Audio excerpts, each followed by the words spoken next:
이는 단독요법보다 효과가 큰 것으로 알려져 있지만 그만큼 백혈구 감소, 신경 독성, 구토, 탈모 등의 부작용도 더 많은 편입니다. 그렇기 때문에 잼시탑인 단독보다는 부작용을 견딜 만한 체력일 때 보다 적극적인 항암 효과를 목표로 할 때 병용요법이 선택됩니다. 안녕하세요. 회복기 재활치료의 모든 것 튼튼한방병원 한수지 원장입니다. 오늘 영상은 췌장암 환자분들 그리고 보호자분들을 위해 준비했습니다. 걱정 없는 암은 없지만 특히 췌장암은 조기 발견이 어렵고 진행 속도가 빠르기 때문에 마냥 좋은 경과를 기대하기는 어렵습니다. 병원에서 제시하는 치료의 선택지도 많지 않아서 환자, 보호자분들께서 특히 상심하시죠. 하지만 그럴수록 움츠러들 것이 아니라 할 수 있는 한에서라도 더욱 적극적으로 치료에 임하는 것이 필요합니다. 단순히 병원에서 시키는 대로 치료받는 것이 아니라 내가 받는 치료에 대해서 잘 이해하고 동반될 수 있는 부작용을 예방, 관리하셔야 더 나은 예후를 기대할 수 있습니다. 오늘 췌장암의 표준 치료법과 특징, 부작용 관리와 면역력 관리에 대해 알려드릴 테니 잘 알아두시고 주체적으로 췌장암을 잘 이겨내실 수 있길 바라겠습니다.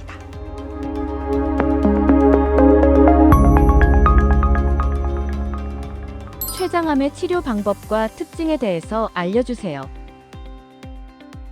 췌장암은 치료의 선택이 아니라 할 수 있는 모든 치료를 한다고 보시면 됩니다. 표준 치료로는 수술, 방사선, 항암, 그리고 표적치료, 면역치료 등이 있는데요. 특히 수술은 할 수만 있으면 좋지만 조기 발견이 어려운 췌장암의 특성상 진단 시 수술이 가능한 경우는 채 20%가 되지 못합니다. 진단 시에 전이 없이 암이 국한되어 있는 경우에만 수술이 효과적인 치료가 될 수 있습니다. 수술 방법은 췌장 머리 쪽에 암이 있는 경우 췌장 머리와 십이지장, 담낭, 담관 일부, 그리고 주변 림프절까지 제거하게 되는 휘플 수술이 시행되고 반대로 췌장 꼬리나 몸통에 암이 있는 경우에는 원위 췌장 절제술과 함께 비장까지 같이 제거하게 됩니다. 그리고 수술 전후로도 항암 치료가 병행되며 수술이 불가능한 경우에도 항암 치료, 방사선 치료가 대표적인 치료 방법이 됩니다. 주된 항암제 종류로는 잼시타빈, 플로오로우라실, 폴피리녹스, 아브락산 등이 있는데 환자의 건강 상태나 암의 진행 정도, 치료 목표에 따라서 항암제 선택이 달라지게 됩니다. 그리고 항암 치료 중간에도 경과에 따라서 약제를 바꾸기도 합니다.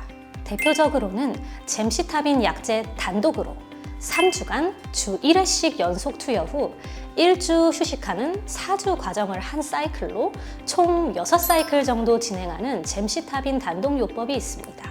이는 다른 항암제에 비해 비교적 고령 환자 등 항암제 부작용을 견디기 어려운 경우에 주로 선호됩니다. 그리고 잼시타빈의 아브락산을 병용해서 똑같이 4주를 한 사이클로 총 3에서 6사이클 정도 시행하는 병용요법도 있는데 이는 단독요법보다 효과가 큰 것으로 알려져 있지만 그만큼 백혈구 감소, 신경 독성, 구토, 탈모 등의 부작용도 더 많은 편입니다. 그렇기 때문에 잼시타빈 단독보다는 부작용을 견딜 만한 체력일 때 보다 적극적인 항암 효과를 목표로 할 때 병용요법이 선택됩니다. 또 수술 전 선행 항암이나 진행성 췌장암 등에서 적극적인 항암 효과를 기대할 때 폴피리녹스 요법이 선택될 수도 있습니다. 이는 여러 항암제를 조합하여 2주에 한 번씩 투여하는데 이 역시 효과가 좋다고 알려져 있지만 그만큼 부작용이 크기 때문에 환자의 체력에 대한 고려가 필요합니다. 그리고 다른 치료법 중 표적치료는 특정 유전자 변이가 있는 경우에 시행될 수 있으나 승인된 표적치료제가 많지 않고 효과도 제한적이어서 시행 빈도가 높지는 않습니다. 췌장암 환자의 10에서 20% 이하에서 표적치료가 병행됩니다. 결국 암의 상태와 위치, 환자의 체력 등에 따라서 수술 여부와 항암, 방사선 치료 방법, 그리고 표적 치료 병행 여부 등이 결정되고 또 경과에 따라서 변경될 수도 있습니다. 췌장암 항암 치료의 부작용과 관리 방법에 대해서 알려주세요. 췌장암 항암 치료의 부작용은 기력 저하, 구역, 구토, 탈모, 혈액 검사 수치 저하 등이 있습니다. 항암 치료 자체가 워낙 강하다 보니 치료 후 얼마간은 특히 극심한 기력 저하와 어지럼증이 동반되고 환자에 따라서는 오래 지속되기도 합니다. 이런 컨디션 난조가 제대로 관리되지 않으면 이후 여러 차례 항암 치료가 누적이 될수록 더 심해져서 예정된 만큼의 치료를 더 받지 못하는 경우들도 생깁니다. 그렇기 때문에 항암 후 적절한 휴식과 영양 관리를 통한 컨디션 관리는 필수적이고, 체력 유지를 위해서는 중간중간 가벼운 산책과 스트레칭 등 활동량을 유지해 주는 것이 좋습니다. 다만 항암 후 얼마간은 기력 저하와 더불어 실제로 감염에 취약한 상태가 되기 때문에 많은 사람들과의 접촉은 피하고, 혹시나 열이 나지는 않는지 경과 관찰해야 합니다. 항암 후 일주일 정도 전으로 혈액 검사를 통해 여러 수치들을 확인해 보는 것도 도움이 되는데, 실제로 항암 후 백혈구 수치 저하 문제가 반복되는 경우에는 호중구 촉진제 투여가 필요할 수 있습니다. 그리고 또 호발하는 부작용으로 구역, 구토가 있습니다.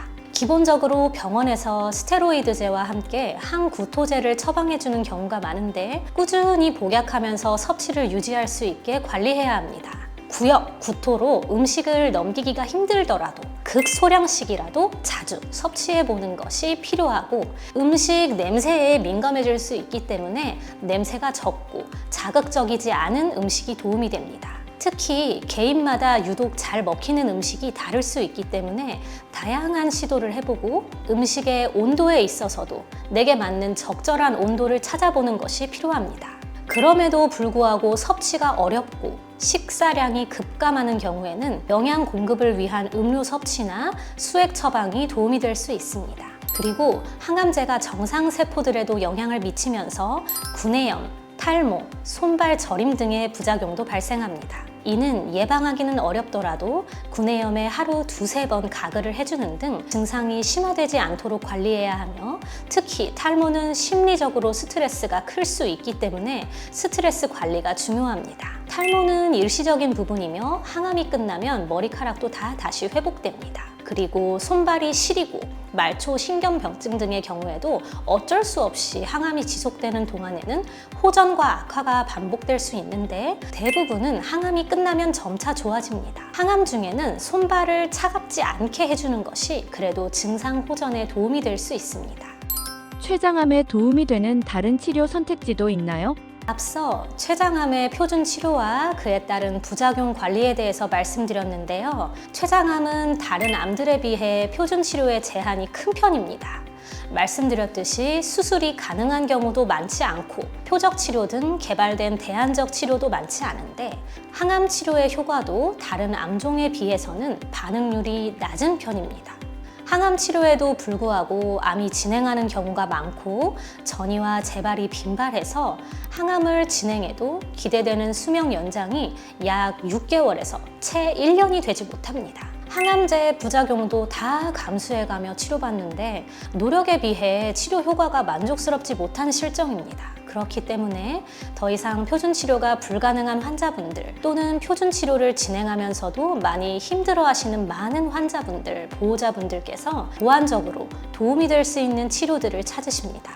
기본적으로는 면역력을 높여 표준 치료 과정을 잘 버티어내도록 도와주면서도 여러 기전들을 통해 암세포 사멸에 도움이 될 수 있는 치료들이 추천됩니다. 여러 병원들에서 가장 많이 시행되는 대안적, 보완적 치료로는 일명 면역 주사라고 불리는 사이모신 알파1, 겨우살이 추출물 주사가 있습니다.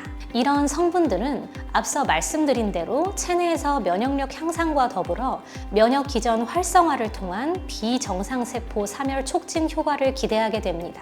그리고 갈수록 더 많은 병원들에서 항암 후유증 완화와 항종양 효과를 위해 글루타치온이나 셀레늄 같은 수액제, 경구제도 항암 치료와 더 많이 병용하고 있습니다.